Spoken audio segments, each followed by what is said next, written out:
সোমবার বাংলাদেশ ভারত সচিব পর্যায়ের বৈঠক, পরিবর্তন মেনে দিল্লিকে সম্পর্ক এগিয়ে নেওয়ার আহ্বান উপদেষ্টা, ঢাকার অবস্থান স্পষ্ট করার তাগিদ বিশ্লেষকদের। মেটার পরিচালকের প্রধান উপদেষ্টার সঙ্গে বৈঠক, ফেসবুকে বাংলাদেশ বিরোধী প্রচারণার বিষয়ে ব্যবস্থা নেওয়ার আহ্বান।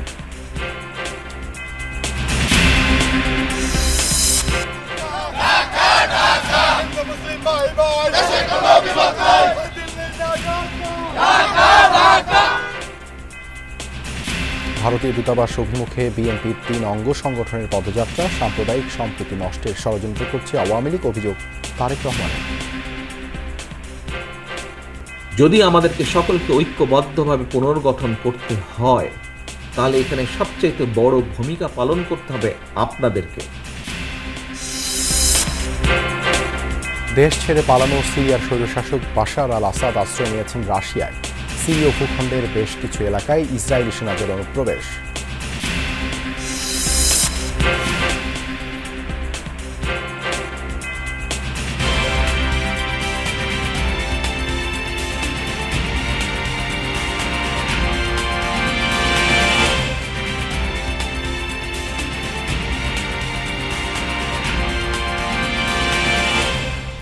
আমন্ত্রণ যমুনা নিউজে আপনাদের সঙ্গে আছি আমি দেবাশিস রঞ্জন সরকার। এতক্ষণ শিরোনাম দেখছিলেন। 5 আগস্টের পর ঢাকা দিল্লি সম্পর্কে যে গুণগত পরিবর্তন তা মেনে নিয়েই সম্পর্ক এগিয়ে নিতে ভারতকে আহ্বান জানিয়েছেন পররাষ্ট্র উপদেষ্টা তৌহিদ হোসেন। দুপুরে সার্ক জার্নালিস্ট ফোরাম আয়োজিত সেমিনারে উপদেষ্টা বলেন, চলমান সংকটে দুদেশের অর্থনীতিই ক্ষতিগ্রস্ত হচ্ছে। দ্বিপাক্ষিক এই সংকট নিরসনেও সার্কের কার্যক্রম জোরদার করার তাগিদ ছিল পররাষ্ট্র উপদেষ্টার। সার্ক জার্নালিস্ট ফোরাম আয়োজিত এই সেমিনারে মূলত আঞ্চলিক এই সংস্থার স্থবিরতা ও আগামীর চ্যালেঞ্জ নিয়ে কথা বলেন বক্তারা। একত্রে যদি আমরা একে অপরের সাথে সহযোগিতা না করি। এ সময় বিএনপি নেতারা ব্যবসা বাণিজ্যের স্বার্থেই সার্ককে গতিশীল করার উপর জোর দেন। এছাড়াও পুরো দক্ষিণ এশিয়ার অর্থনৈতিক প্রবৃদ্ধি নিশ্চিত করতেও সবাইকে আহ্বান জানান আব্দুল আউয়াল মিন্টু। ব্যবসা বাণিজ্য এবং নিজেদের সমৃদ্ধির জন্য আমার দৃঢ় বিশ্বাস যে আমাদের এই সার্ককে কার্যকর রাখতে হবে, কার্যকর করতে হবে। আমরা যদি গরিব রাষ্ট্র থেকে উন্নয়নশীল থেকে যদি আমরা উন্নত রাষ্ট্রে পরিণত করতে চাই, তাহলে আঞ্চলিক সহযোগিতা, আঞ্চলিক বাণিজ্য অর্থাৎ আঞ্চলিক সহযোগিতার মাধ্যমে আঞ্চলিক বাণিজ্য বাড়ানো আমাদের জন্য একটা জরুরি বিষয়। পররাষ্ট্র উপদেষ্টাও জোর দেন সার্কের কার্যক্রম পুনরায় শুরু করার উপর। 5 আগস্ট পরবর্তী বাংলাদেশ ভারত চলমান সংকটে কোনো দেশই যে লাভবান হচ্ছে না তাও স্মরণ করিয়ে দেন তৌহিদ হোসেন। গত 2-3 মাস যাবত যে ব্যবসায় মন্দা যাচ্ছে দ্বিপাক্ষিক, সেটা কি শুধু বাংলাদেশকে এফেক্ট করছে? শুধু বাংলাদেশকে এফেক্ট করছে না, এত বড় অর্থনৈতিক দেশ ভারত, তাকেও কিন্তু এফেক্ট করছে। পরিমাণটা হয়তো প্রপোর্শনালি হয়তো অত বেশি না, কিন্তু এফেক্ট কিন্তু করছে। আপনি কলকাতার অর্থনীতি, পশ্চিমবঙ্গের অর্থনীতি যথেষ্ট ক্ষতিগ্রস্ত হচ্ছে এটার কারণে। এটা আমরা আশা করব যে এই অচলাবস্থা আমরা কাটিয়ে উঠতে পারবো। উপদেষ্টা বলেন, বাংলাদেশ ভারত সম্পর্কে গুণগত পরিবর্তন হয়েছে, তা মেনে না নিতে পারলে জটিলতা কাটবে না। প্রথমে স্বীকার করতে হবে যে 5 আগস্টের আগে এবং পরে ভারতের সাথে সম্পর্কে নিশ্চয়ই একটা গুণগত পরিবর্তন হয়েছে। এটা মেনে নিয়ে আমাদেরকে চেষ্টা করতে হবে সম্পর্ককে এগিয়ে নিতে। এটা আমি সেই সূত্রেই কিন্তু আমি প্রপোজ করেছিলাম প্রথমে যে আমাদের যে মেকানিজম আছে ফরেন অ্যাফেয়ার্স কনসালটেশন, আমরা এটা শুরু করি এবং এটা আমরা শুরু করছি। প্রধান উপদেষ্টা ডক্টর মোহাম্মদ ইউনূসও সার্ককে শক্তিশালী সংগঠন হিসেবে দেখতে চান বলেও জানান তৌহিদ হোসেন। আমাদেরকে চিন্তা করতে হবে যে আমরা সামনে আসলেই সার্ককে রিজুমিনেট আবার করা যায় কিনা। আহমেদ রেজা, যমুনা নিউজ, ঢাকা। সম্পর্কের নানামুখী টানাপোড়েনের মধ্যেই সোমবার সংক্ষিপ্ত সফরে ঢাকা আসছেন ভারতের পররাষ্ট্র সচিব বিক্রম মিশ্রি। বিশ্লেষকরা বলছেন, এই সুযোগে বাংলাদেশের অবস্থান স্পষ্ট করতে হবে ভারতের কাছে। ঢাকা দিল্লি সম্পর্ক এখন থেকে সমতা, ন্যায্য মর্যাদা ও পারস্পরিক স্বার্থের ভিত্তিতে হতে হবে। বাংলাদেশের এই অবস্থান বৈঠকে স্পষ্ট করবে সরকার। কেবল সরকার বা বিশেষ কোনো দল নয়, প্রতিবেশী দুই দেশের মানুষের সম্পর্কও টেকসই করার তাগিদ দিচ্ছেন বিশ্লেষকরা। মাহফুজ মিশু রিপোর্ট। বাংলাদেশ থাকবে না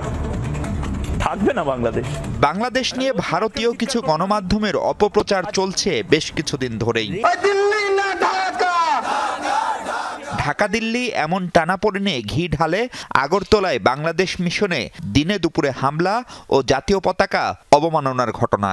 তারপর ভারতীয় হাইকমিশনারকে পররাষ্ট্র মন্ত্রণালয়ে তলবসহ নানা ঘটনায় ফের আলোচনায় বাংলাদেশ ভারত সম্পর্ক। এরই মধ্যে ঢাকায় ভারতীয় হাইকমিশনের স্মারকলিপি, দিল্লিতেও ঘোষণা হয়েছে বাংলাদেশ মিশন ঘেরাও কর্মসূচি। এসবের মধ্যেই শুক্রবার আবারও ভারতীয় সীমান্তরক্ষী বাহিনীর গুলিতে পঞ্চগড় সীমান্তে জীবন গেছে আরও এক বাংলাদেশির। এসব অস্থিরতার মধ্যে সোমবার ঢাকায় হচ্ছে Bangladesh Bharat foreign office consultation. ভারতের পররাষ্ট্র সচিব বিক্রম মিশ্রির সাথে বৈঠকে নেতৃত্ব দিবেন বাংলাদেশের পররাষ্ট্র সচিব জসিম উদ্দিন। পরে দেখা করবেন পররাষ্ট্র উপদেষ্টা তৌহিদ হোসেনের সাথেও। এসব বৈঠকে বাংলাদেশের মানুষের অবস্থান ভারতের কাছে স্পষ্ট করার তাগিদ বিশ্লেষকদের। ভারতে যখন কোনো রাজনৈতিক পরিবর্তনগুলো হয় সেগুলোকে কিন্তু আমরা মেনে নিই।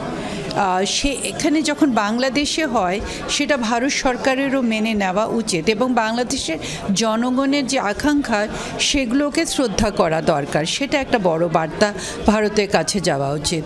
এবং বাংলাদেশের সাথে ভারতের একটা বহুমাত্রিক সম্পর্ক এবং সেটাকে একটা জায়গায় কুক্ষিগত করে রাখলে এটা ভারতের জন্য যেমন ফলপ্রসূ না, বাংলাদেশের জন্য তেমন না। তাদেরকে এটা বিশ্বাস করতে হবে যে আমাদের সাথে সম্পর্ক ভালো হতে হলে আমাদের সকল ব্যাপারেই we have to be in a level playing ground. আমাদের মধ্যে একটা মিউচুয়াল ইন্টারেস্ট থাকতে হবে। তাদের যে ধারণা গত 15 বছর হয়েছে বাংলাদেশের কাছে যেটাই পাবে সেটাই চাইবে, সেটাই পাবে, সেটা হবে না। এই সম্পর্কটা হবে গিভ অ্যান্ড টেক। দুই দেশ যাতে বেনিফিটেড হয় সেই সম্পর্কের দিকে আমরা এগিয়ে যাব। 5 আগস্টের পট পরিবর্তনের পর ভারতের পররাষ্ট্র মন্ত্রণালয়ের পক্ষে প্রথম ঢাকা সফর। প্রধান উপদেষ্টা ডক্টর মোহাম্মদ ইউনূসের সাথেও সাক্ষাৎ হবে ভারতের এই শীর্ষ কূটনীতিকের। সেখানে প্রতিবেশী দেশকে কি বার্তা দেবেন সরকার প্রধান? আমরা একটা সভারেন কান্ট্রি, ইন্ডিপেন্ডেন্ট নেশন, তারাও একটা ইন্ডিপেন্ডেন্ট। আমাদের একটা হিস্টোরিক্যাল টাই আছে, লিঙ্গুইস্টিক টাই আছে, পিপল টু পিপল কানেকশন আছে। তো আমরা এই পুরো সবগুলোকে বিবেচনা করে আমরা একটা মর্যাদাপূর্ণ সম্পর্ক যাই, যেটা অবশ্য ন্যায্যতা এবং সমতার ভিত্তিতে। বাংলাদেশের প্রত্যাশা এই সফরের মধ্য দিয়ে চলমান টানাপোড়েন সমাধানের পথ খুলবে, সহজ হতে পারে আগামীর পথ চলাও। মাহফুজ মিশু, যমুনা নিউজ, ঢাকা। অনূর্ধ্ব-19 এশিয়া কাপ ফাইনালের খবর। ভারতকে 59 রানে হারিয়ে যুব এশিয়া কাপের শিরোপা ধরে রাখল বাংলাদেশ। টাইগারদের দিয়ে 199 রানের জবাবে ভারতের ইনিংস থামে 139 রানে। ম্যাচ ও টুর্নামেন্ট সেরা হয়েছেন ইকবাল হোসেন ইমন।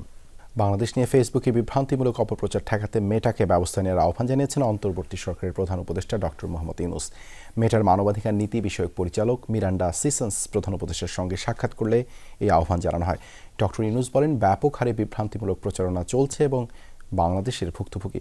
জুলাই আগস্ট গণ অভ্যুত্থানের অর্জনকে নস্যাৎ করতে কিছু দেশ থেকে বাংলাদেশের বিরুদ্ধে বিভ্রান্তিমূলক প্রচারণা চালানো হচ্ছে বলে উল্লেখ করেন তিনি। মেটা পরিচালক সিসন্স প্রধান উপদেষ্টাকে মেটার মানবাধিকার নীতি ব্যাখ্যা করে বলেন, তাদের প্ল্যাটফর্ম ব্যবহার করে কেউ যেন বিভ্রান্তি ছড়াতে না পারে সেজন্য তারা সতর্ক। প্রধান উপদেষ্টা মেটাকে তরুণ উদ্যোক্তাদের জন্য প্রযুক্তিকে আরও সহজ করার আহ্বান জানান। পরে প্রধান উপদেষ্টার প্রেস সচিব শফিকুল আলম ব্রিফিংয়ে জানান, শেখ হাসিনার হেট স্পিচ তদারকির জন্য মেটা পর্যবেক্ষণ করবে। এছাড়াও আওয়ামী লীগের যেসব পেজ থেকে ভুল তথ্য ছড়ানো হচ্ছে মেটা তা দেখে পদক্ষেপ নেবে।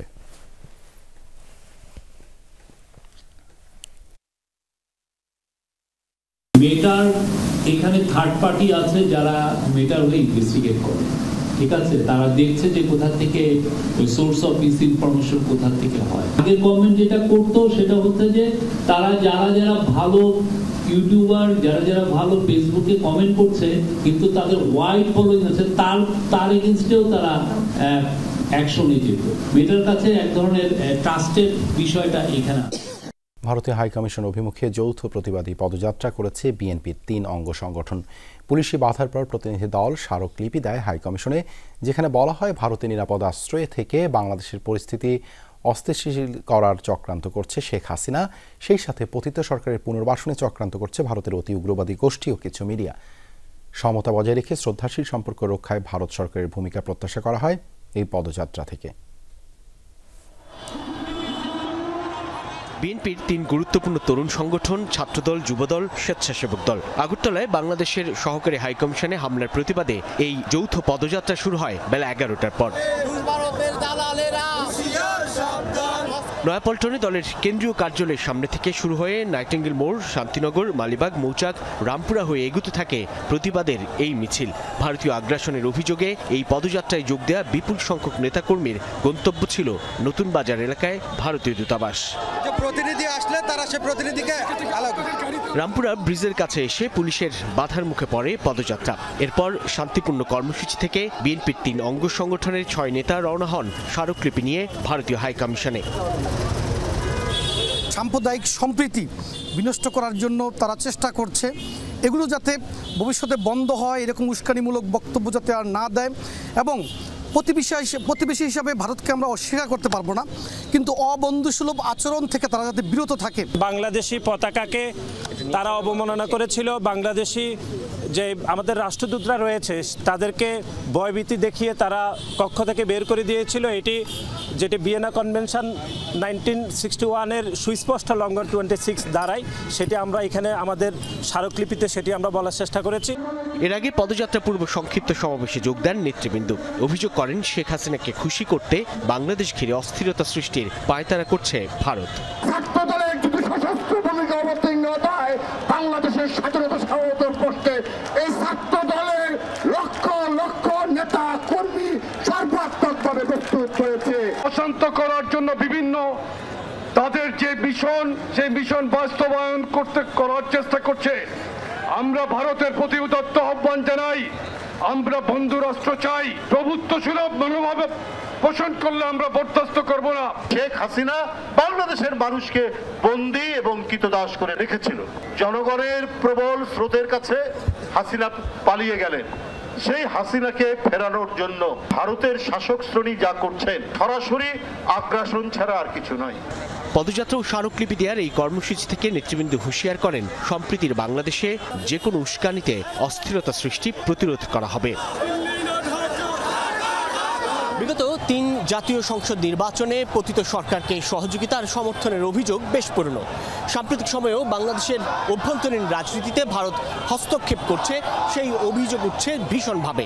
বিএনপির 3 অঙ্গ সংগঠনের এই প্রতিবাদী পদযাত্রা থেকে দলটি বলছে, বিএনপি বরাবরই ভারতের সঙ্গে কিংবা প্রতিবেশী রাষ্ট্রের সঙ্গে বন্ধুত্বপূর্ণ সম্পর্ক চায়, কিন্তু কোনো ধরনের আগ্রাসী মনোভাব মেনে নেবে না বাংলাদেশ। সাইফুদ্দিন রবিন, যমুনা নিউজ, ঢাকা। ক্ষমতায় গেলে সর্বদলীয় সরকার গঠন করবে বিএনপি বলেছেন দলের ভারপ্রাপ্ত চেয়ারম্যান তারেক রহমান। বিভাগীয় কর্মশালায় তিনি বলেন, বিএনপির প্রতি মানুষের যে আস্থা তা ধরে রাখতে হবে। সরকার গঠনের সুযোগ পেলে জুলাই আগস্ট সহ গত 15 বছরের শহীদদের স্মরণে স্থাপনা নির্মাণ ও সহায়তার প্রতিশ্রুতিও দেন তারেক রহমান।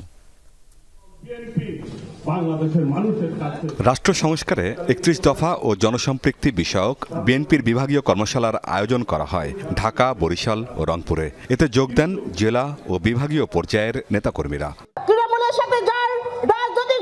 কর্মশালায় ভার্চুয়ালি বক্তব্য রাখেন বিএনপির ভারপ্রাপ্ত চেয়ারম্যান তারেক রহমান। তিনি বলেন, সাম্প্রদায়িক সম্প্রীতি নষ্টের ষড়যন্ত্র করছে আওয়ামী লীগ। ক্ষমতায় টিকে থাকার জন্য শেখ হাসিনা সব জায়গায় বিভেদের মাধ্যমে ভারসাম্য নষ্ট করে গেছেন। সব জায়গায় বিভেদ তৈরি করে সমাজের ব্যালেন্স, দেশের ব্যালেন্সটাকে নষ্ট করে দিয়েছিল।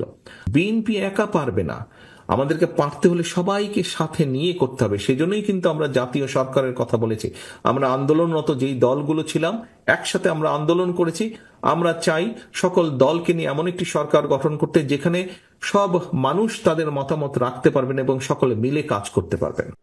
সরকার গঠনের সুযোগ পেলে জুলাই আগস্ট সহ গত 15 বছরে শহীদদের স্মরণে নির্মাণ করা হবে স্থাপনা। একই সাথে শহীদ পরিবার যোগ্যতার ভিত্তিতে রাষ্ট্রীয়ভাবে পাবে সহায়তা। আমরা দেশের উন্নয়নে বিভিন্ন জায়গায় বিভিন্ন স্থাপনা তৈরি করব রাষ্ট্রের পক্ষ থেকে। আমাদের ইচ্ছা আছে এই স্থাপনাগুলো সেই এলাকার কোন নেতাকর্মী মানুষ শহীদ হয়ে থাকলে আমরা তার নামে এই স্থাপনাটা দিব। জনগণের প্রত্যাশিত নয় এমন কাজ থেকে কর্মীদের বিরত থাকার নির্দেশ দেন তারেক রহমান। সত্যিই যদি আপনার দেশের মানুষের প্রতি কোনো কর্তব্যবোধ থাকে, প্রিয় সহকর্মীবৃন্দ, আপনি, আমি, আমাদের অধীনস্থ যত নেতাকর্মী আছে, আসুন আমরা সকলে মিলে জনগণের প্রত্যাশা নয় এমন কাজগুলো করা থেকে আমরা বিরত থাকি, বিরত রাখার চেষ্টা করি আমাদের মধ্যে যারা বিভ্রান্ত হচ্ছেন। নির্বাচনের আগে দল মত নির্বিশেষে সবাইকে জাতীয় ইস্যুতে ঐক্যবদ্ধ করতে কাজ করার আহ্বান জানান বিএনপির ভারপ্রাপ্ত চেয়ারম্যান। চেষ্টা করব সকলকে ঐক্যবদ্ধ করার জন্য। আমিন বাবু, যমুনা নিউজ। সীমান্তে বড় ধরনের কোনো সংকট নেই, কিন্তু ভারতের বিএসএফ কোনো উত্তেজনা তৈরি করলে তা প্রতিহত করতে প্রস্তুত বিজিবি, এই মন্তব্য করেছেন স্বরাষ্ট্র উপদেষ্টা অবসরপ্রাপ্ত লেফটেন্যান্ট জেনারেল মোহাম্মদ জাহাঙ্গীর আলম চৌধুরী। বিকেলে পিলখানায় বিজিবির পক্ষ থেকে জুলাই বিপ্লবে আহতদের পুনর্বাসন অনুষ্ঠান শেষে সাংবাদিকদের এ কথা জানান তিনি। জুলাই বিপ্লবে আহতদের পুনর্বাসনের উদ্যোগের অংশ হিসেবে 7 জনকে আর্থিক সহযোগিতা ও রিকশা প্রদান করা হয় অনুষ্ঠানে। বিজিবির পক্ষ থেকে আরও 1000 মানুষকে স্থায়ী পুনর্বাসনের উদ্যোগ নেওয়া হবে বলে জানান মহাপরিচালক। বিজিবির প্রতিটি সদস্য সীমান্তের অতন্দ্র প্রহরী হিসাবে সদা প্রস্তুত এবং দেশের জন্য যে কোনো পরিস্থিতি মোকাবেলায় দৃঢ় প্রতিজ্ঞ। অনুষ্ঠানে আরও বক্তব্য রাখেন বৈষম্য বিরোধী ছাত্র আন্দোলনের আহ্বায়ক হাসনাত আব্দুল্লাহ, মৎস্য ও প্রাণী সম্পদ মন্ত্রণালয়ের উপদেষ্টা ফরিদা আক্তার, বিশিষ্ট চিন্তক ফরাদ মজহার। উঠে আসে বাংলাদেশ নিয়ে ভারতীয় প্রোপাগান্ডা ও নানাবিধ উত্তেজনা তৈরির অপচেষ্টার বিষয়টি। ইন্ডিয়ান এবং ওয়েস্টার্ন মিডিয়াতে যে ধরনের প্রোপাগান্ডা এখন বর্তমানে স্প্রেড করা হচ্ছে, সেগুলোর বিরুদ্ধে আমাদের কালেকটিভ কাউন্টার প্রোপাগান্ডা সেল আমাদেরকে চালাতে হবে। আজকে ভারতে এই নির্লজ্জ এই যে তার আস্ফালন, এই আস্ফালনের উপযুক্ত উত্তর দেওয়ার জন্য অবিলম্বে আমাদেরকে প্রতিটি নাগরিককে সামরিক প্রশিক্ষণ দরকার। হাসিনা যদি এমনকি দৃশ্যতা চিন্তা করে, তাহলে সে একমাত্র আসবে গণহত্যার আসামি হয়ে তার বিচার করে। অনুষ্ঠান শেষে সাংবাদিকদের সাথে কথা বলেন স্বরাষ্ট্র উপদেষ্টা। বলেন, ভুল তথ্যে ভারতের মানুষ কোনো কর্মসূচি পালন করলে দেশের জনগণই এর জবাব দেবে। আর সীমান্তে বিএসএফ উত্তেজনা ছড়ালে তার জন্য প্রস্তুত আছে বিজিবি। ভারতের জনগণ যেমন ধরেন করছে, কি বলে প্রসেশন করছে, ওই ক্ষেত্রে তো আর বিজিবি প্রসেশন করবে না, ওই ক্ষেত্রে প্রসেশন করবে না আপনারা, বাংলাদেশ জনগণ করবে। আর যদি বিএসএফ এর থেকে কোনো ধরনের উত্তেজনা বা অন্যরকম কোনো কিছু হয়, ওটার প্রতিকার করবে হলো বিজিবি। আপনার কি মানে তেমনই নির্দেশনা আছে? ওই রকমই নির্দেশনা আছে, ওই রকমই নির্দেশনা আছে, ওই রকমই নির্দেশনা আছে, প্রস্তুতিও আছে এবং ওই ধরনের প্রস্তুতিও আছে। সীমান্তে বাংলাদেশের মানুষের দুশ্চিন্তার কিছু নেই বলেও মন্তব্য করেন স্বরাষ্ট্র উপদেষ্টা। শওকত মঞ্জু শান্ত, যমুনা নিউজ, ঢাকা। অবৈধভাবে বাংলাদেশে অবস্থান ও কর্মরত বিদেশি নাগরিকদের বিরুদ্ধে ব্যবস্থা নিচ্ছে স্বরাষ্ট্র মন্ত্রণালয়। প্রয়োজনীয় কাগজপত্র সহ বৈধতা অর্জনের অনুরোধ জানিয়ে জারি করা হয়েছে সতর্কীকরণ বিজ্ঞপ্তি। সেই সাথে অবৈধভাবে অবস্থানের জন্য প্রতিদিনের জরিমানার হার 3 থেকে 10 গুণ বাড়িয়ে পরিপত্রও জারি করা হয়েছে। স্বরাষ্ট্র উপদেষ্টা জানিয়েছেন, কোনো বাংলাদেশিকে বাংলাদেশে অবৈধভাবে থাকতে দেওয়া হবে না। বড়দিন ও 31st নাইট উপলক্ষে আইন শৃঙ্খলা সংক্রান্ত সভা শেষে তিনি বলেন, সীমান্তে সতর্ক অবস্থায় আছে বিজিবি, কোনোভাবেই অনুপ্রবেশ বরদাস্ত করা হবে না।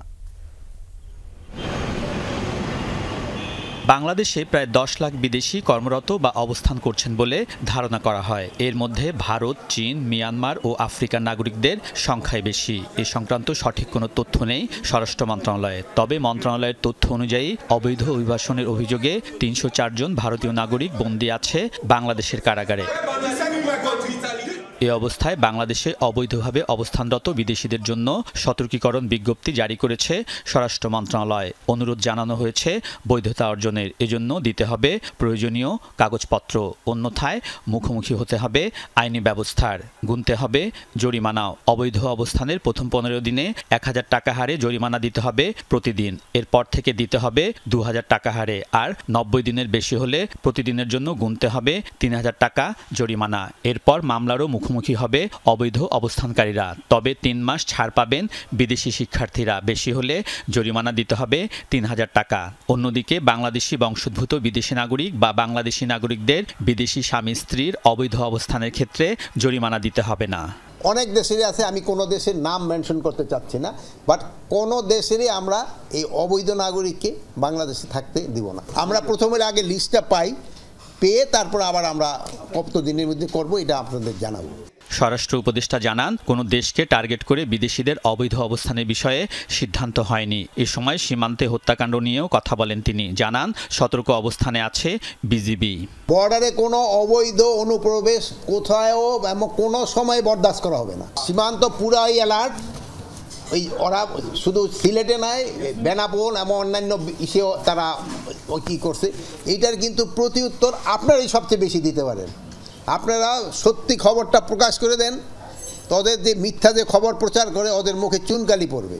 বড়দিন ও 31st নাইট উপলক্ষে আইন শৃঙ্খলা সংক্রান্ত সভা শেষে স্বরাষ্ট্র উপদেষ্টা জানান 31st নাইটে সব মদের বার বন্ধ থাকবে। 31st নাইট আমরা বলি ওই সময় আমাদের অনেক সময় কিছু আমাদের ইয়াং জেনারেশনের ভিতরে একটু উচ্ছৃঙ্খলতা দেখা দেয় এবং অনেক সময় তারা বিভিন্ন জায়গায় বিভিন্ন ধরনের পানি টানি খায়, এইগুলিও আপনারা একটু নিষেধ করতে পারেন। আমাদের যে নর্মাল বারগুলি আছে এইগুলি আমরা বন্ধ রাখবো। উপদেষ্টা জাহাঙ্গীর আলম বলেন 31st নাইটের শৃঙ্খলার স্বার্থে সব ধরনের আতশবাজি ও ফানুস ওড়ানো বন্ধ থাকবে। রাজধানীতে থাকবে কঠোর নিরাপত্তা ব্যবস্থা। এটা আমাদের ধর্মীয় অনুষ্ঠানে কিন্তু এই আতশবাজি ফানুস এইগুলি কিন্তু কোনোটাই অ্যালাউড না। আলমগীর স্বপন, যমুনা নিউজ, ঢাকা।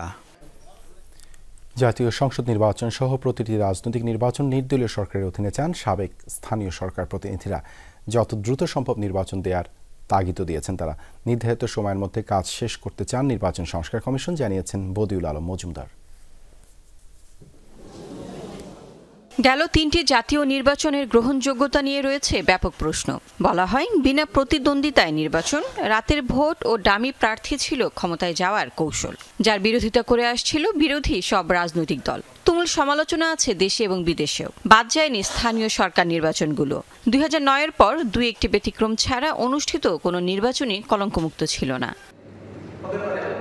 অবাধ, সুষ্ঠু, নিরপেক্ষ নির্বাচনের আহ্বান জানিয়েছেন সাবেক স্থানীয় সরকার প্রতিনিধিরা। সকালে জাতীয় সংসদ সচিবালয়ে স্থানীয় সরকারের সাবেক প্রতিনিধিদের সাথে মতবিনিময় সভা করে সংস্কার কমিশন। স্থানীয় সরকার নির্বাচনে রিটার্নিং কর্মকর্তা হিসেবে জেলা প্রশাসকের পরিবর্তে নির্বাচন কমিশনের কর্মকর্তাদের নিয়োগের পরামর্শ তাদের। স্থানীয় সরকার ব্যবস্থা শক্তিশালী করার দাবি জানান সাবেক প্রতিনিধিরা। যে জাতীয় নির্বাচন এবং স্থানীয় নির্বাচন যত তাড়াতাড়ি করা যায়। নির্বাচন যদি 5 বছর পর হয় তাহলে জনগণের মধ্যে সহানুভূতি, সহনশীলতা, ঐক্যমত, রাষ্ট্রীয় ঐক্যমত, সামাজিক ঐক্যমত সব কিছু সৃষ্টি হবে। ফেসিবাদ বিরোধী যে কাউন্সিলগুলো এগুলো যেন দ্রুত সময়ের মধ্যে যেন পুনর্বহাল করে দেয়। কারণ হলো যে এখানে কোটি কোটি জনগণ এখানে কিন্তু সেবা বঞ্চিত হচ্ছে। দিনের ভোট রাতে হয়েছে, আমরা এই নির্বাচন চাই না। নির্বাচন যাতে স্বচ্ছ নিরপেক্ষ নির্বাচন হয়। বদিউল আলম মজুমদার জানান সুষ্ঠু নির্বাচনের স্বার্থে সবার প্রস্তাব বিবেচনা করেই সংস্কার রিপোর্ট করা হবে। ওনাদের দাবি হলো তত্ত্বাবধায়ক সরকার মেয়াদটা বাড়িয়ে দিয়ে স্থানীয় এবং জাতীয় নির্বাচন একত্রে করা। আমরা একদিন পর্যন্ত নেব, কারণ পরিচালিত করার সুযোগ থাকবে আমাদের কাজটা আমরা সততার সাথে নিষ্ঠার সাথে করে আসছি এবং আমরা সময় মতোই এটা শেষ করতে চাই। ভোটের মাধ্যমে রাষ্ট্রপতি নির্বাচনের প্রস্তাবও তুলে ধরেন সাবেক স্থানীয় সরকার প্রতিনিধিরা। লাভলি বিথি, যমুনা নিউজ, ঢাকা। গুজব ছড়ানো মিডিয়াদের সত্যতা যাচাইয়ের আহ্বান জানিয়েছেন প্রধান উপদেষ্টার প্রেস সচিব শফিকুল আলম। সকালে এক সেমিনারে কথা বলেন তিনি। অনুষ্ঠানে হিন্দু, বৌদ্ধ, খ্রিস্টান ঐক্য পরিষদ থেকে জানানো হয় ধর্মীয় সম্প্রদায়গুলোর উপর হামলা পুরোপুরি বন্ধ হয়নি। এ সময় সংকট সমাধানে নির্বাচনের উপর জোর দেন বিএনপির আন্তর্জাতিক বিষয়ক সম্পাদক রুমিন ফারহানা। আলোচনার শিরোনাম নতুন বাংলাদেশ, অর্জন, চ্যালেঞ্জ এবং উত্তরণ। এই আলোচনায় আসে 5 আগস্ট পরবর্তী বাংলাদেশের নানা অর্জন ও চ্যালেঞ্জের কথা। সম্প্রতি দেশের হিন্দু সম্প্রদায় নিয়ে গুজব ছড়ানোর অভিযোগ করে প্রধান উপদেষ্টার প্রেস সচিব বলেন, শুধু ভারতীয় নয়, আরও কিছু দেশের মিডিয়াও এ কাজ করছে। আওয়ামী লীগ জুলাই হত্যাকাণ্ডের জন্য অনুতপ্ত না হয়ে উল্টো গুজব ছড়াচ্ছে বলে দাবি তার।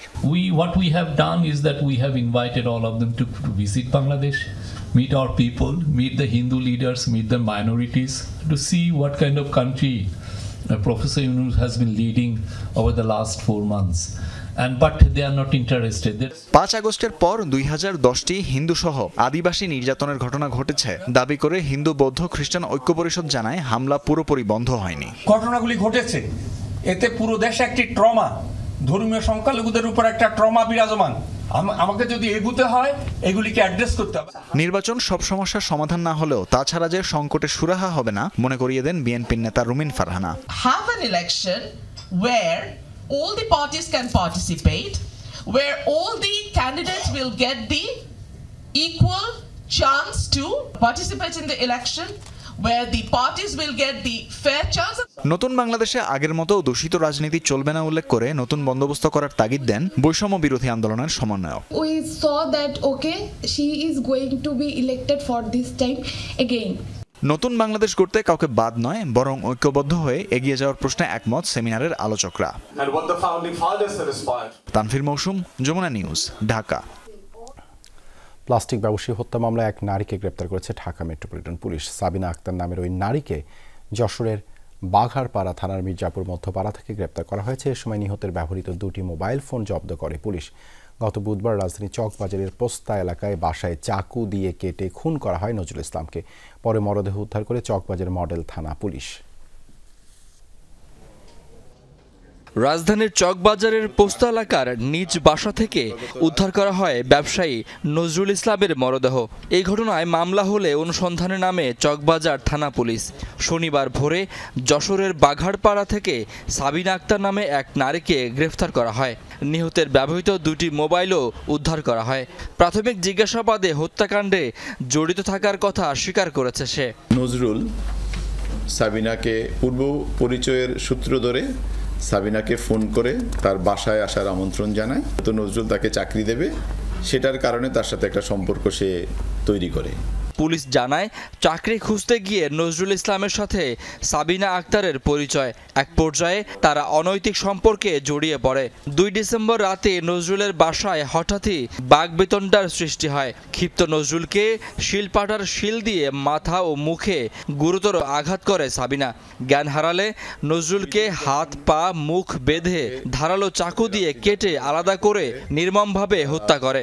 সাবিনা যখন তাকে চাকরি দেওয়ার কথা মনে করিয়ে দেয়, এক পর্যায়ে তাদের মধ্যে হাতাহাতি এই পর্যায়ে গড়ায়। তো ক্ষিপ্ত সাবিনা এক পর্যায়ে ঘরে যে শিল পাটা থাকে ওই শিল দিয়ে তার মাথায় আঘাত করলে তাৎক্ষণিকভাবে নজরুল নিচে লুটিয়ে পড়ে। হত্যার ঘটনায় নিহতের বড় ভাই তৌহিদুল ইসলাম বাদী হয়ে চকবাজার মডেল থানায় একটি হত্যা মামলা করেন। শাকিল হাসান, যমুনা নিউজ, ঢাকা। মানিকগঞ্জের দৌলতপুর একটি ইউনিয়ন পরিষদে প্রায় 800 ভুয়া জন্ম নিবন্ধন ধরা পড়েছে। স্থানীয়দের অভিযোগ, মোটা অঙ্কের টাকার বিনিময়ে এই অপকর্ম করেছে ইউপি চেয়ারম্যান, তৎকালীন প্রশাসনিক কর্মকর্তা ও উদ্যোক্তা। এসব নিবন্ধন রোহিঙ্গা ও বিভিন্ন অপরাধের সঙ্গে সংশ্লিষ্ট ব্যক্তিদের হওয়ার শঙ্কা রয়েছে। বিষয়টি জানার পর জন্ম নিবন্ধন সার্ভার বন্ধ রেখে তদন্তে নেমেছে উপজেলা প্রশাসন। মানিকগঞ্জ শহর থেকে 37 কিলোমিটার দূরে যমুনা পারে দৌলতপুরের চরকাটারি ইউনিয়ন পরিষদ। নদীগর্ভে বিলীন হওয়ার পর চেয়ারম্যান বাড়ির এই টিনের ঘরেই চলে পরিষদের কার্যক্রম। মানিকগঞ্জ, টাঙ্গাইল ও সিরাজগঞ্জ জেলার সীমান্তবর্তী এই এলাকা টার্গেট করেছিল ভুয়া জন্ম নিবন্ধনকারী চক্রটি। গেল 10 মাসে 795টি ভুয়া জন্ম নিবন্ধন হয়েছে এই ইউনিয়নে, যারা সবাই অন্য জেলার বাসিন্দা। বিষয়টি প্রথমে নজরে আসে পরিষদের এই প্রশাসনিক কর্মকর্তার। ভোটার আইডি কার্ড দেখছি, তো ভোটার আইডি কার্ডের প্রথম পার্টটা দেয়া, দ্বিতীয় পার্ট ঠিকানার পার্টটা দেয়া নাই। তখন আমার একটু সন্দেহ হয়েছিল যে এটা আসলে কিভাবে হইল। আবেদন ফর্মে তো মেম্বারের স্বাক্ষর লাগে, চেয়ারম্যানের স্বাক্ষর লাগে, আবার একজন ডাক্তারের সার্টিফিকেট স্বাক্ষর লাগে। কিন্তু এখানে যদি আবেদনগুলাই সাবমিট করে নাই, আবেদনগুলাই নাই, অনলাইনে করে অনলাইনেই সনদগুলো দিছে। এবং মানিকগঞ্জে আরও কয়েক ইউনিয়নে হয় শুনছি আর কি। তো এরকম ওদের চক্রের মাধ্যমে আর্থিকভাবে লাভবান হওয়ার জন্য এই ধরনের কাজগুলো হইতেছে। ধারণা করা হচ্ছে ভুয়া জন্ম নিবন্ধনকারী ব্যক্তিরা রোহিঙ্গা অথবা বিভিন্ন অপরাধের সঙ্গে সংশ্লিষ্ট হতে পারে। মোটা অঙ্কের টাকার বিনিময়ে ইউপি চেয়ারম্যান আয়ুব আলী, তৎকালীন প্রশাসনিক কর্মকর্তা আলমগীর হোসেন ও ইউনিয়ন পরিষদের ডিজিটাল সেন্টারের উদ্যোক্তা আব্দুল জলিল ভুইয়া জন্মসনদ দিয়েছেন বলে অভিযোগ। 795টা জন্ম নিবন্ধনই শুধু এখানে বহিরাগত হয় নাই, এই 795টা এনআইডি কার্ডও বহিরাগত, এবং 700 এনআইডি কার্ড দিয়ে 795টা পাসপোর্টও তৈরি হয়েছে। সেই 795টা পাসপোর্টও কিন্তু সেই বাংলাদেশের নাম ব্যবহার করে কিন্তু কেউ না কেউ কোনো বিদেশে পাড়ি জমা। ওনা বলছে যে আমার আইডি কার্ড দিয়ে কম্পিউটারম্যান এ কাজ করছে, কিন্তু আসলে তা না। উনি উদ্যোক্তা হিসাবে উনি নিজেই করছে, ওনা বলছে ওনা করছে। যেহেতু এখানে রোহিঙ্গারা আসছে, এখানে বড় একটা চ্যানেল এখানে কাজ করছে, আর তারা টাকার বিনিময় ছাড়া তারা এই কাজটা করে নাই। যেহেতু 795 জন, তারা অবশ্যই টাকার বিনিময়ে এটা কাজ করছে। সাংবাদিক আসার খবরে গা ঢাকা দেন চেয়ারম্যান ও উদ্যোক্তা। ইউনিয়ন পরিষদ ও ব্যবসা প্রতিষ্ঠানে তালা ঝুলিয়ে কেটে পড়েন তারা। অভিযুক্তদের বাড়িতে গিয়েও খোঁজ মেলেনি। এর মধ্যে আমার বাড়ির আইডিতে কোনো কিছু হয় নাই, চেয়ারম্যানের আইডি দিয়ে তো সবকিছু হয়েছে। আমার বাড়িতে একজন কামলা মানুষ। এরই মধ্যে সংশ্লিষ্ট মন্ত্রণালয়কে জানানো হয়েছে ঘটনাটি। তদন্তে মাঠে নেমেছে স্থানীয় প্রশাসন। কারণ দর্শাতে বলা হয়েছে চেয়ারম্যান ও প্রশাসনিক কর্মকর্তাকে। এক্ষেত্রে আমরা প্রাথমিকভাবে যেটা জানতে পেরেছি সেটা হচ্ছে চেয়ারম্যান এবং সচিব তারাই হচ্ছে উদ্যোক্তাকে আইডি পাসওয়ার্ড দিয়েছে এবং উদ্যোক্তা এই কাজগুলো করেছে। প্রাথমিকভাবে এটা আমরা জানতে পেরেছি। তো তাদের নির্দেশনায় এই কাজগুলো করা হয়েছে কিনা এই বিষয়টা আমাদের যাচাই বাছাই করতে হবে যে আসলে এই ক্ষেত্রে কারা কারা জড়িত আছে এর সাথে। আরো স্থানীয়রা বলছেন এই ঘটনার নেপথ্যে আছে বড় কোনো সিন্ডিকেট। জড়িত সবার দৃষ্টান্তমূলক শাস্তির দাবি তাদের। BM Khorshed, Jamuna news, Manikganj. হবিগঞ্জে ব্যাটারি চালিত অটোরিকশার অতিরিক্ত ভাড়া আদায়কে কেন্দ্র করে তুমুল সংঘর্ষে জড়ালো হবিগঞ্জের বাহুবলবাসী। 4 গ্রামের মানুষের মধ্যে প্রায় 3 ঘন্টা ধরে চলে এই সংঘর্ষে। এ সময় বেশ কয়েকটি দোকানে অগ্নিসংযোগ ও লুটপাটের অভিযোগ ওঠে। পুলিশ সহ আহত হয়েছেন শতাধিক।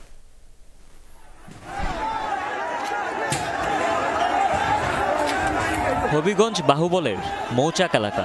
স্থানীয়দের সকালটাই শুরু হয় সংঘর্ষের মধ্য দিয়ে। 2 গ্রামের মানুষের মধ্যে দফায় দফায় সংঘর্ষ আর হামলায় রণক্ষেত্রে পরিণত হয় এলাকাটি। দেশীয় অস্ত্রের পাশাপাশি চলতে থাকে ইটপাটকেল নিক্ষেপ, যে যার মতো একে অপরকে ঘায়েল করার চেষ্টা। অথচ তুমুল এই সংঘর্ষের সূত্রপাত মাত্র 5 টাকা নিয়ে। প্রত্যক্ষদর্শীরা জানায় অতিরিক্ত 5 টাকা ভাড়া নিয়ে সাতপাড়িয়া গ্রামের এক যাত্রীর সাথে কথা কাটাকাটি হয় কবিরপুরের এক অটোরিকশা চালকের। এরপর শুরু হয় হাতাহাতি, মারামারি। খবরটি ছড়িয়ে পড়লে সংঘর্ষে জড়ায় 2 গ্রামবাসী। পরে কবিরপুরের পাশে অবস্থান নেয় ভেড়াখাল গ্রাম, আর সাতপাড়িয়ার সমর্থনে সংঘর্ষে নামে বহরুয়া গ্রামের বাসিন্দারা। সাতপাড়িয়া এবং কবিরপুর গ্রামের একটা ভাড়া সংক্রান্ত টমটম বা অটোরিকশার ভাড়া সংক্রান্ত কথা কাটাকাটি নিয়ে এই বিষয় নিয়ে একটা হয়েছে। টমটম নিয়ে গেছি সাতপাড়িয়ার ভিতরে যাওয়ার পরে ভাড়া নিয়ে কথা কাটাকাটি লাগিয়া এখানে তারা 2 অপক্ষই মতো হয়েছে, মারামারি করছে। 3টা গাড়ির মাঝে ঠেলে দেখেছে 8 লক্ষ টাকা। আমার মাইরে ধরে প্রায় 3 ঘন্টার মতো চলে সংঘর্ষ। এর মধ্যে পুড়িয়ে দেওয়া হয় বেশ কয়েকটি দোকান, ব্যবসা প্রতিষ্ঠান। হামলা ভাঙচুরের পাশাপাশি অভিযোগ ওঠে লুটপাটের। সংঘর্ষে পুলিশসহ আহতদের সদর ও বাহুবল হাসপাতালে নেওয়া হয়েছে। খবর পেয়ে পরিস্থিতি নিয়ন্ত্রণে আনে পুলিশ ও সেনা সদস্যরা।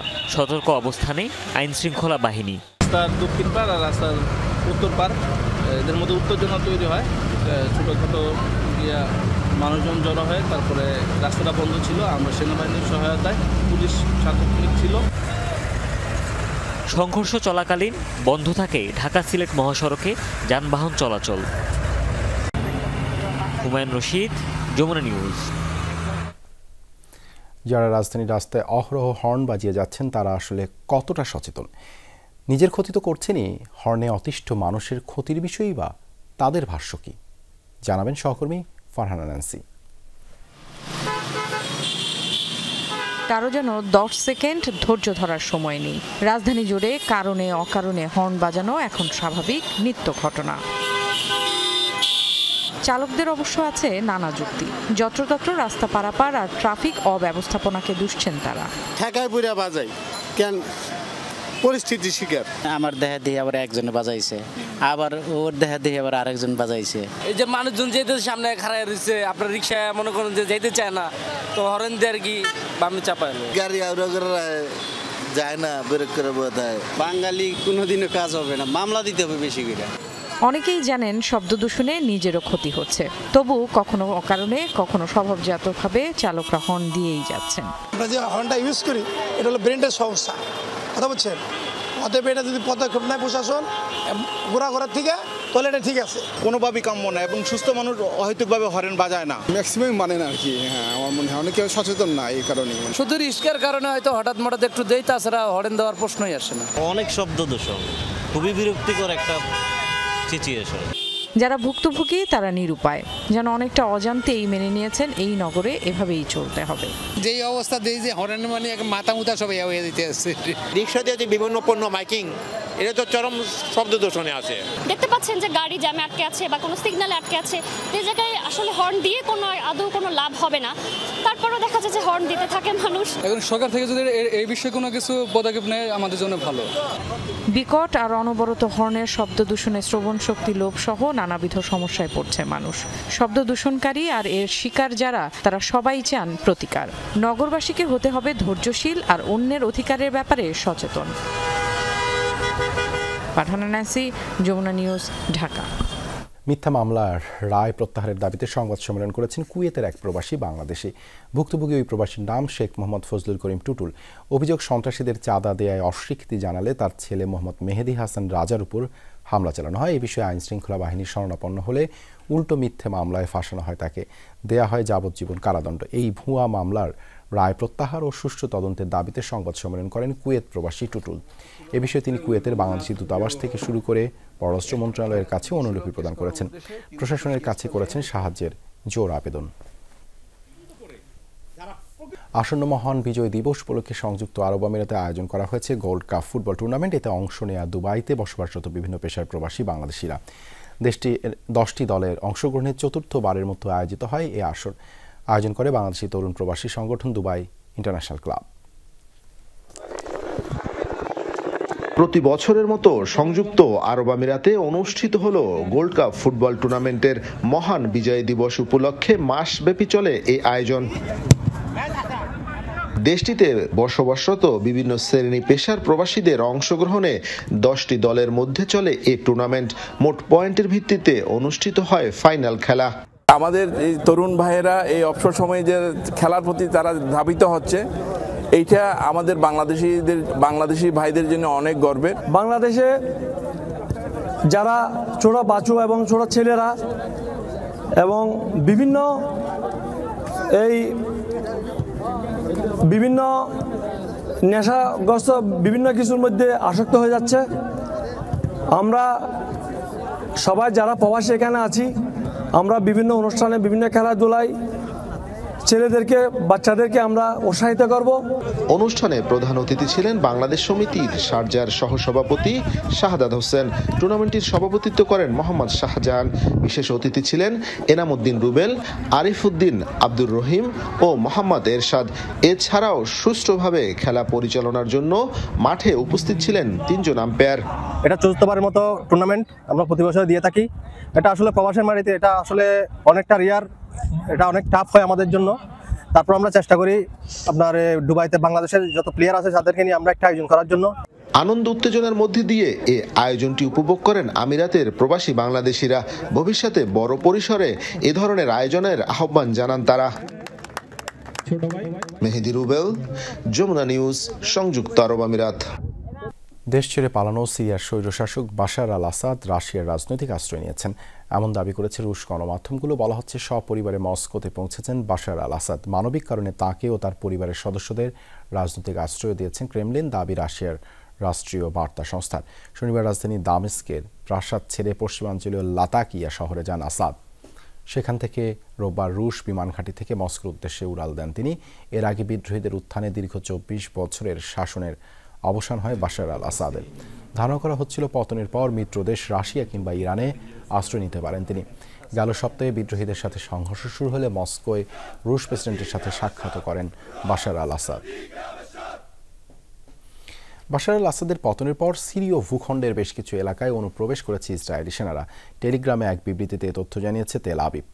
দাবি, সিরিয়া ও ইসরায়েলের মধ্যবর্তী বাফার জোনে মোতায়েন করা হয়েছে স্থলবাহিনীর অতিরিক্ত সদস্য, যারা কাজ করছে ইসরায়েলের সেনা, নৌ আর বিমান বাহিনীর সাথে। বিবৃতিতে আরও বলা হয়, গাজা দখলকৃত পশ্চিম তীর লেবাননের পর এবার সিরিয়া ফ্রন্টেও যুদ্ধ করবে তেল আবিব। এর আগে রাজধানীর দামেস্ক সহ সিরিয়ার বিভিন্ন অঞ্চলে বিমান হামলা চালায় ইসরায়েল। ধ্বংস করা হয় রাসায়নিক অস্ত্র কারখানাগুলো। বিদ্রোহীদের হাতে যাতে কোনো রাসায়নিক অস্ত্র না পৌঁছে এজন্যই করা হয়েছে হামলা, দাবি ইসরায়েলি বাহিনীর।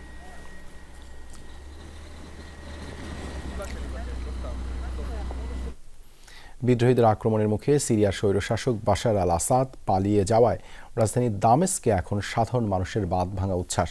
আসাদের 2 যুগের স্বৈরশাসনের অবসানে সিরিয়ায় নতুন যুগের সূচনা হয়েছে বলে দাবি করেছে বিদ্রোহী গোষ্ঠী হায়াত তাহরির আল শাম। সিরিয়ার বড় একটা অংশের নিয়ন্ত্রণ এখন তাদের হাতে। এরই মধ্যে দামেস্কে পৌঁছেছেন বিদ্রোহী নেতা আবু মোহাম্মদ আল জোলানি।